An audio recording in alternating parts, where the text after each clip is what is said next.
Hey everybody, Three Drinks Down. I'm Nate. I'm James. And today we have a review for you of Old Elk Infinity Blend 2021. To infinity and beyond.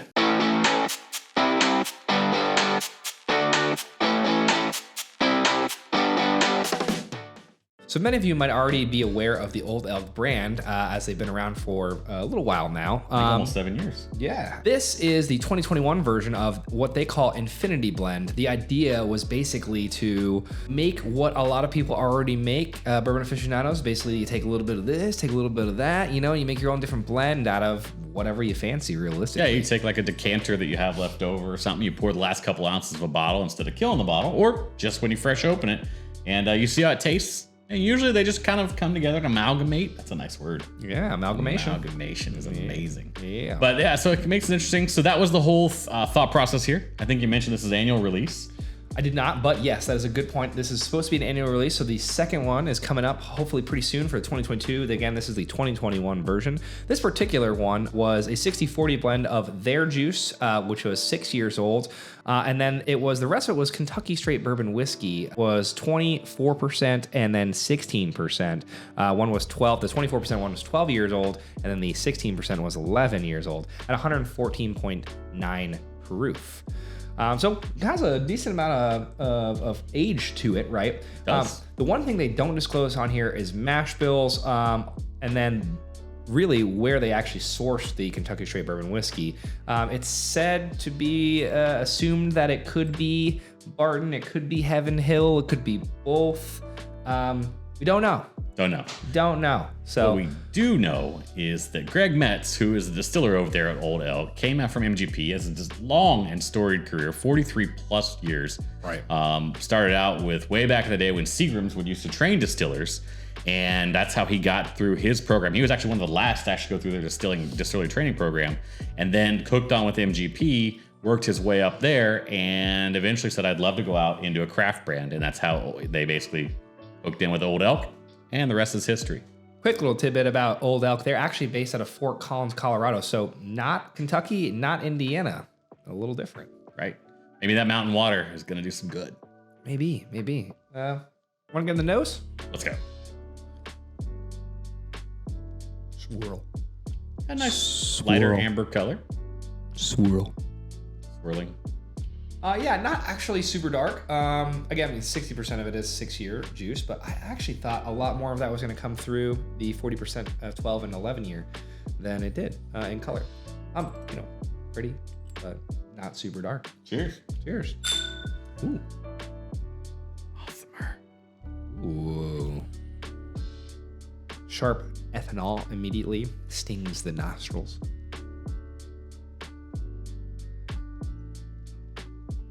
Now, full disclosure, again, this has been an open bottle. I have sampled it in the past. I have not in quite a while, though. And we also let these sit out for about 10 minutes or so. Catching a ton of grains for it being having an aged blend to it. Yeah, kind of interesting. Not young grains, though. No. I got a decent amount of oak, though. Mm-hmm. Oh, I was going to kind of go there. I usually try to go through like the initial hit of nose, just so you guys can get used to us as you're watching us more and more, hopefully. Which brings us to a point before we go any further. Yeah, make sure you like, comment, and subscribe. And, if you could also hit that notification bell, that'd be great. Wonderful. This is challenging. Spicy. This is challenging. A spicy meatball, everybody. I kind of agree with you on that, and maybe that's what I was interpreting for some of the grain I was initially hitting, and maybe it's just a high rye on, well, we know the old elk mash bill. Yeah. Yeah, so maybe the others are also high rye as well. Could be. And that certainly could be playing in there. Finally starting to get a hint of the sweetness. Like I really wasn't getting a lot of sweetness to start, which was what was throwing me, to be very honest with you. It's like a lighter fruit. Maybe red berry? But I'm not going to force it. If it's not there, it's not there. That's fine. Sometimes we have to coat the palate by tasting and then come back and smell, and our senses will come around a little bit. So I'm going to give it a taste. Yeah.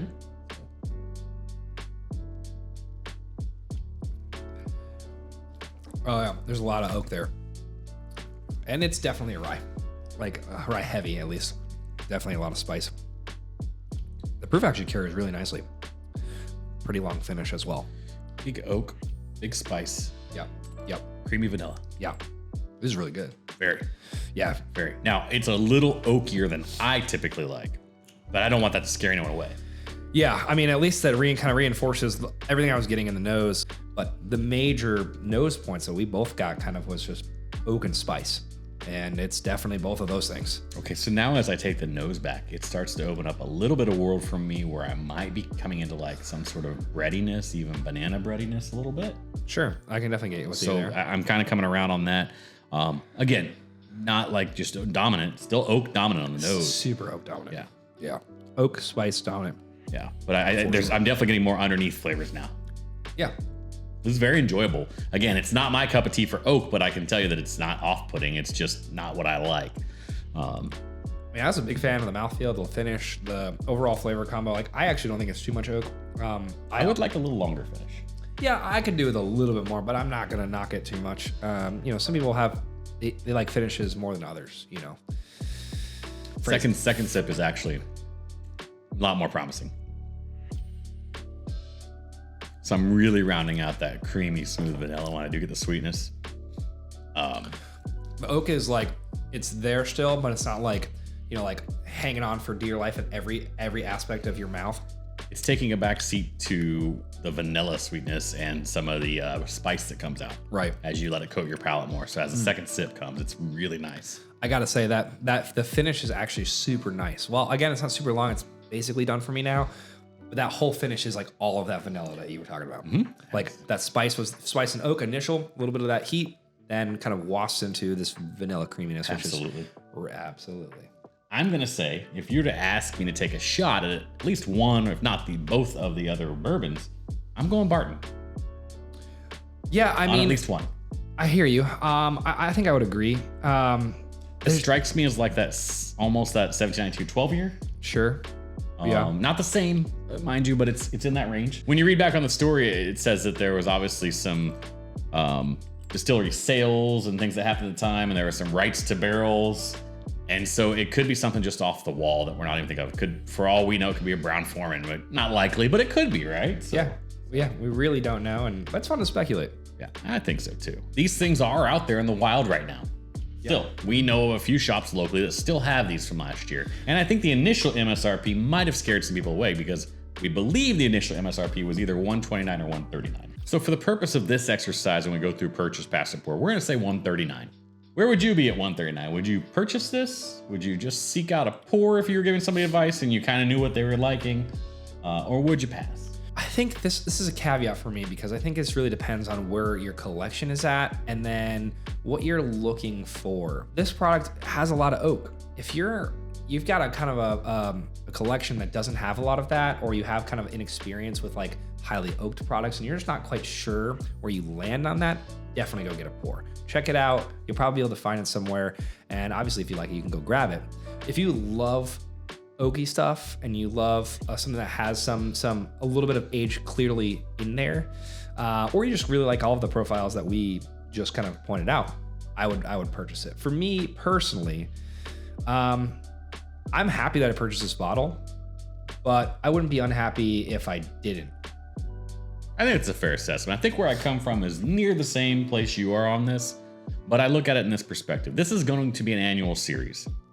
So I know a lot of you out there enjoy having batch 1, batch 2, batch 3, batch 4. If you enjoy Old Elk to begin with, and then everything that James said about you're an oak monster or you're not an oak monster, those things hold true for me. So it's going to come back to, if you like Old Elk and you want to collect an annual release of theirs, it's a buy at retail. I believe there is some limited secondary creeping up to like 1.5x, maybe 1.75x. Yeah. I'm out. I'm not going to pay $200 for this. Would agree. Obviously, if you are on the fence, I know of a place locally in St. Pete that had the bottle recently and you get a pour for $20. That may be a little low in some markets. You may have to spend $25. It's a definite if you're curious, get a pour. So where I land at the end of the day is purchase retail only. So Nate was a purchase and I was a caveat purchase. And this has been a review for you. Lean back. Lean back. Not too far.